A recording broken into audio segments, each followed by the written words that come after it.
Hello दोस्तों, आप में से कई स्टूडेंट मैसेज कर रहे थे कि सर आपने जो आंसर राइटिंग कर रहे हो मेंस 2024 के लिए, तो वो आप दिखा दीजिए। तो आप ये देख सकते हैं, आपके सामने है।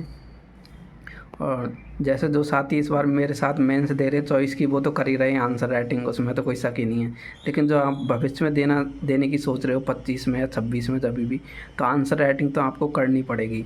इसके बिना आईएएस बनना या आईपीएस बनना या टॉप रैंक में आना नामुमकिन है। अगर आपको यूपीएससी निकालना है तो आंसर राइटिंग तो बहुत ही इम्पोर्टेंट प्लर है मेंस के लिए। तो और दोस्तों एक चीज़ बता दूं आपको, ये आंसर राइटिंग बहुत ही आसान है। हाँ, आपने सही सुना, बिल्कुल बहुत ही आसान है।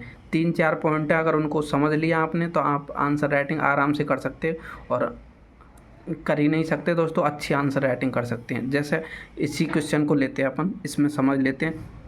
अगर आपने ध्यान से सुन लिया, समझ लिया और फिर प्रैक्टिस कर ली, तो आपका मानो कि आराम से हो जाएगा। और एक आंसर राइटिंग में अपन सोचते हैं कि मतलब क्या बोलते हैं, हैंड राइटिंग की, तो वो अच्छी हो तो अच्छी बात है, लेकिन इतनी अच्छी होनी चाहिए कि मतलब पढ़ने में आ जाए। अगर आपकी हैंड राइटिंग बेकार भी है तो टेंशन लेने की ज़रूरत नहीं है, लेकिन इतनी बेकार नहीं होनी चाहिए जो पढ़ने में भी नहीं आए। अब अपन देख लेते हैं। सबसे पहले जैसे एक क्वेश्चन है, डक्कन ट्रैप की प्राकृतिक संसाधन संभावनाओं की चर्चा कीजिए। तो अब इसमें दोस्तों ये यूपीएससी 2022 में आया था और 150 नंबर का क्वेश्चन है और 10 अंक का है। अब सबसे पहले मैंने इसमें क्या किया है कि सबसे पहले इंट्रोडक्शन में मैंने बता दिया कि डक्कन ट्रैप क्या है। जैसे पश्चिमी मध्य भारत में स्थित मोटी बेसाल्टिक चट्टानों का एक बड़ा क्षेत्र है और ये सबसे बड़ी ज्वालामुखी विस्फोटों में से एक है। जो जो मेन पॉइंट है दोस्तों, उनको अंडरलाइन कर देते हैं अपन। तो सबसे पहली बात तो होगी इंट्रोडक्शन की। ये 3-4 चीज़ बताऊंगा, अगर इनको आपने ध्यान से सुन लिया तो आप भी कर लोगे आंसर राइटिंग। ये सबसे पहला इंट्रोडक्शन हो गया। जो मेन पॉइंट है अपन ने उनको हाईलाइट कर दिया। जो क्वेश्चन में एक बार क्वेश्चन को ध्यान से पढ़ना है। कई बार क्या होता है, क्वेश्चन को ध्यान से नहीं पढ़ा, अपन कुछ अलग डायरेक्शन में चले जाते हैं। तो सबसे पहले क्वेश्चन को ध्यान से पढ़ लिया, जो जो मेन पॉइंट है उनको अपन ने अंडरलाइन कर लिया। उसके बाद में सबसे शुरुआत में अच्छा सा इंट्रोडक्शन लिखना है। जो भी चीज़ पूछा है उसके बारे में बता दिया। उसके बाद में हमने दिखा दिया ये कहाँ कहाँ पे, जैसे दक्कन ट्रैप महाराष्ट्र, गोवा, गुजरात, मध्य प्रदेश, दक्षिणी राजस्थान, इन सब में विस्तृत है। अब अपन ने क्या किया, एक अच्छा सा क्लीन डायग्राम, आप और भी क्लीन बना सकते हो। अब इसमें ये डायग्राम से क्या होता है दोस्तों, जैसे इससे एग्जामिनर ज़्यादा नहीं तो आधा नंबर कम से कम एक्स्ट्रा देगा। तो आप अगर इस बार दे रहे हैं तो ज़रूर डायग्राम बनाएं। आगे भी डायग्राम ज्योग्राफी में अच्छे नंबर लेने के लिए जीएस फर्स्ट में अच्छा नंबर आते हैं। लेकिन एक चीज़ ध्यान रखें, जहाँ पर रिक्वायरमेंट है वहीं पर डायग्राम बनाएं। अननेसेसरी आप डायग्राम बनाओगे तो उसमें शायद हो सकता है आपको नंबर नहीं मिलें। इसलिए जहाँ पे अब इसमें डक्कन ट्रैप के बारे में पूछा गया है तो मैंने इसमें डायग्राम बना दिया। अब डायग्राम बनाने से उसको एग्जामिनर को पता चल जाएगा कि हाँ भाई, इसको पता है कि डक्कन ट्रैप के कौन कौन सा रीज़न आता है। तो उसको एक अच्छा इंप्रेशन जाएगा कि मतलब इसको मतलब चीज़ों की समझ है। ये जीएस फर्स्ट के लिए लागू होता है। जैसे अपन डायग्राम वगैरह और की भी बात कर लेंगे, फर्स्ट, सेकंड, थर्ड, फोर्थ में, उनमें कैसा आंसर राइटिंग करें। लेकिन अभी मैं जीएस फर्स्ट की कर रहा हूँ, तो इसमें आप कोशिश कीजिए मैपिंग बनाने का।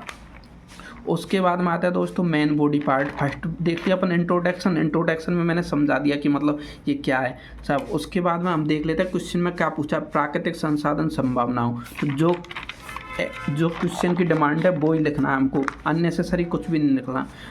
अब इसमें डक्कन ट्रैप में पाए जाने वाले प्राकृतिक संसाधन, तो ये पूछा है तो मैंने ये हेडिंग डाल दी। अब ये क्या है, मेन बॉडी पार्ट में जाएगा। ये क्वेश्चन की डिमांड होगी दोस्तों, यही कुछ एग्जामिनर में ने मतलब क्वेश्चन में पूछा है।